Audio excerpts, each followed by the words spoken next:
Ladies and gentlemen, welcome to ACC Konnect 2021. I am Dr. C Mohan. I am Chairman of Institute of Heart and Vascular Diseases, Jaipur Golden Hospital, New Delhi. And today I would be making a brief synopsis of path-breaking trials presented on the last day of ACC 2021, that is May 17th. And the first trial I'm going to present is secondary analysis of galactic HF trial. Omecamtiv mecarbil is a selective cardiac myosin activator. It is a myotrope which has been used in patients with HFrEF and good results have been found. It is a differential biological pathway for heart failure management, different from RAS system, sympathetic nervous system, vasoactive system, and mineralocorticoid receptor system. The original galactic HF trial, where omecamtiv was used against placebo in 8,000 odd patients of HFrEF, showed a modest 8% reduction in primary endpoints of cardiovascular death and or first hospitalization for heart failure, with no effect on death. Number needed to treat was 50. This secondary analysis has been done to find out whether the spectrum of ejection fraction makes a difference to the outcome. And truly it makes an outcome difference. The galactic HF secondary analysis shows that omecamtiv in patients who have low ejection fraction, third tertile, having an ejection fraction less than 22%, show a significant 17% reduction in events compared to those who are in first tertile of ejection fraction, having an ejection fraction more than 33%. So this 17% reduction in primary endpoints results in an absolute risk reduction of 7.4% and number needed to treat at 3 years at 12. And this is a very, very impressive data. Now we have another drug to treat patients with heart failure with reduced ejection fraction. So here is the data to show that lower is the ejection fraction, more effective is omecamtiv. And so lower is the ejection fraction, greater is the benefit, and number needed to treat for those with ejection fraction less than 22 is 12. Contrary to sequel use and advanced heart failure life study, where of course the sequel does not work in patients with very low ejection fraction.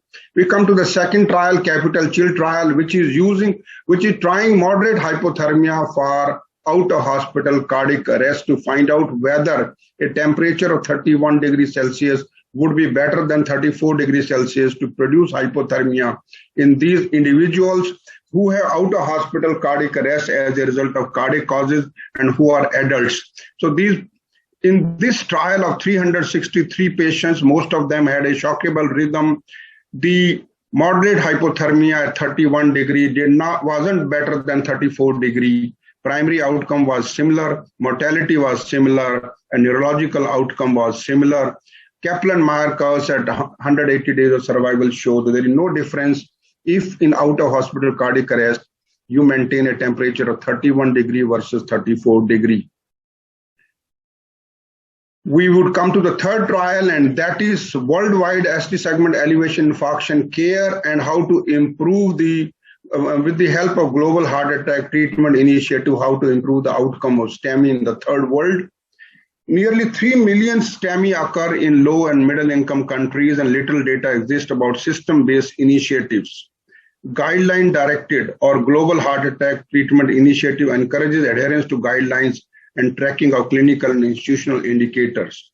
In this study, which has been done for this purpose, it has been shown that the mean transport time is reduced by using these initiatives, and first medical contact time is also reduced. There is increased use of reperfusion, and there is strong adherence to guideline-directed medical therapy. All in all, the trial says that protocolized quality initiative improves STEMI outcome in middle income and low income countries when initiated. We come to the fourth trial, and that is the secondary analysis of ischemia trial. You already know the data about secondary ischemia trial, where conservative treatment versus invasive treatment was compared in patients with stable ischemic heart disease with normal left ventricle function, and at the end of 4 years, the two arms had similar results. and it was shown that conservative treatment is as good as invasive management. However, the question was, if we do complete revascularization, either anatomically or functionally, will it influence the outcomes? So this is a secondary analysis where anatomical complete revascularization versus functional complete revascularization have been defined. And the study shows that both, if you approach patients for anatomical complete revascularization or functional complete revascularization, you definitely produce greater primary endpoint reduction of cardiovascular death, MI, or hospitalization for arrest or heart failure. And this is an impressive data which suggests that even among structural ischemic heart, stable ischemic heart disease, anatomical or functional complete revascularization benefits patient over and above conservative therapy. So this is important. And also the study suggests that you don't have to do functional assessment in everybody, because the results of functional assessment for complete revascularization are no better than anatomical complete revascularization. We come to the fifth trial, that is called LIFE study. This is use of Sackville or ARN in patients with advanced heart failure. The rationale is that in paradigm HF, most patients had class 2 and class 3 heart failure, but we in LIFE see a lot of people in class D heart failure, that is advanced heart failure. And the question is, will ARNI work in these patients? And this study actually was initially planned for 400 patients, but it was curtailed to 335 patients because of COVID-19. However, the primary endpoint was reduction in NT-proBNP, comparing ARNI versus valsartan in a dose which was started at half of that was paradigm HF and then taken to the full dose. The effect on NT-proBNP, although there is a trend towards reduction in NT-proBNP more than what you see with valsartan, it was statistically not significant. And similarly, the secondary endpoints of death, out of hospital, free hospital events were similar, indicating that ARNI has no great advantage in advanced heart failure patients.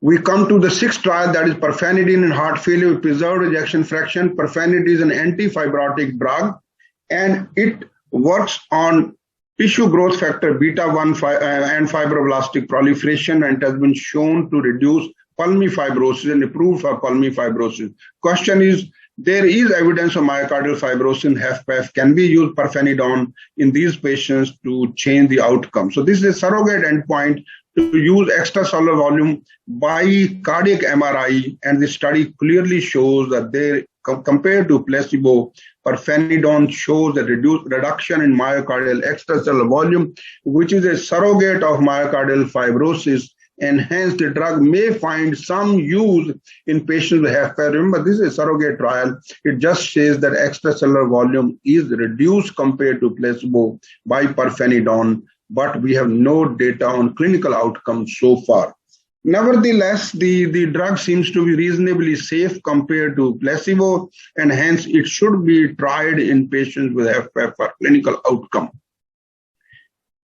I would also talk about the seventh trial about SGLT2 inhibitors in heart failure management. We know that there is a good number of trials have been published showing SGLT2 inhibitor use in heart failure. And of course, in this ACC, the recent data from SOLAGE, WHO, and SCORED was presented. This is the original SOLAGE worsening heart failure data showing a 33% reduction in total cardiovascular death and hospitalization for heart failure using sotagliflozin in patients who just have come out acute decompensated heart failure, either within the hospital or within 3 days of discharge. And this study did show a reduction in cardiovascular death and all-cause deaths, which were not significant, but the trend was in favor of great benefit, and number needed to treat was 19.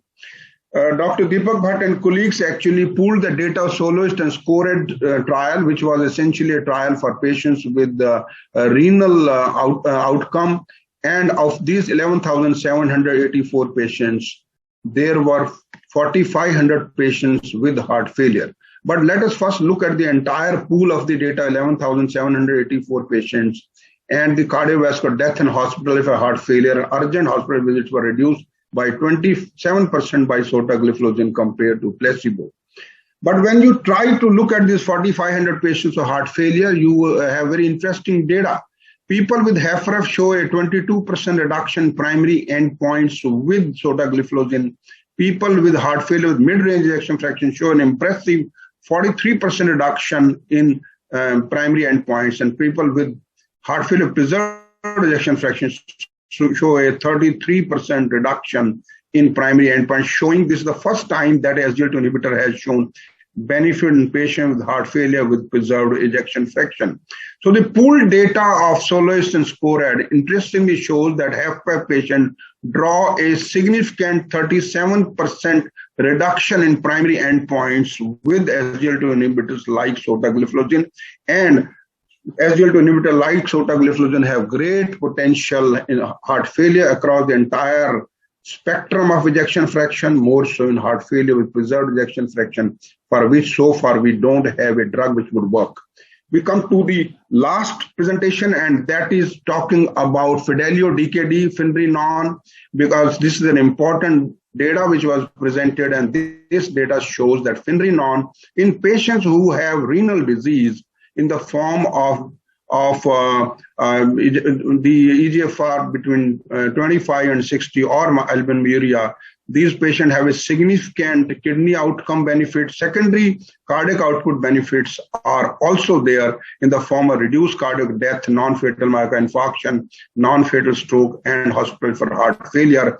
Hyperkalemia is half compared to the standard of therapy, and new onset atrial fibrillation is also reduced, indicating that Finrenon, a synthetic mineralocorticoid antagonist, may find great utility in management of cardiovascular diseases, more so post-MI patient and those with heart failure. Thank you very much. I hope you enjoyed this brief synopsis of ACC Konnect 2021. Thank you very much.